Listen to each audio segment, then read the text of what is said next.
सांगली जिल्ह्यातील आटपाडी तालुक्यात एका क्रूर पित्यानं आपल्या 2 अल्पवयीन मुलींना चोरीच्या संशयातून रात्रभर खुंटीला उलट टांगलं।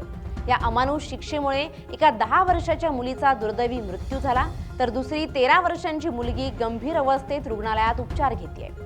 दादू यमगर नावाच्या या पित्याला पोलिसांनी ताब्यात घेतलं असून या घटनेमुळे संपूर्ण तालुका सुन्न झालाय। आई वडील हे मुलांसाठी देवास्वरूप असतात असं म्हटलं जातं। त्यांची काळजी घेणं, वाईट गोष्टींपासून त्यांना वाचवणं, संरक्षण करणं हे आपल्या काळजाच्या तुकड्यासाठी आई वडील करतात। पण हेच पालक मुलांसाठी काळ ठरले तर सांगलीत असंच काहीच घडलंय। 2 मुलींसाठी त्यांचे वडील हे काळ ठरलेत। अगदी क्षुल्लक कारणावरून त्या पित्यानं दोन्ही लहान मुलींसोबत जे केलं त्यानं अख्खं गाव हादरलंय। त्याचा कारनामा वाचून मन अगदी सुन्न होईल। चोरी केल्याच्या संशयातून एका इस्मानं त्याच्या दोन्ही लहान मुलींना उलट टांगून ठेवलं। या भयानक प्रकारामुळे एका मुलीचा दुर्दैवी मृत्यू झाला असून दुसरीची तब्येत गंभीर असल्याचं समजतंय। आटपाडी तालुक्यामध्ये हा संतापजनक प्रकार घडलाय। किरकोळ कारणावरून जन्मदात्यानेच आपल्या लेकीचा जीव घेतल्यानं संपूर्ण तालुक्यात प्रचंड संताप आणि हळहळ व्यक्त होतीये।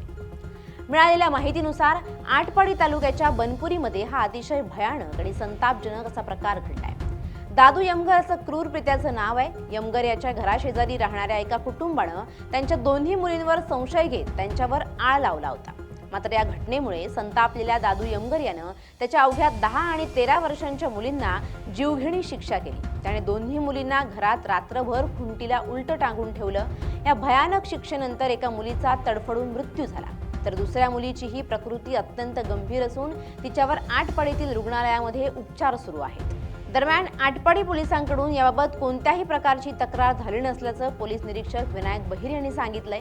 या प्रकरणी निर्दयी दादू यमगर या बापाला आटपाडी पोलिसांनी ताब्यात घेतलंय। मात्र या भयानक घटनेने आटपाडी तालुका सुन्न झालाय। मुलींना मिळालेल्या जीवघेण्या शिक्षेमुळे हळहळ व्यक्त होतीये।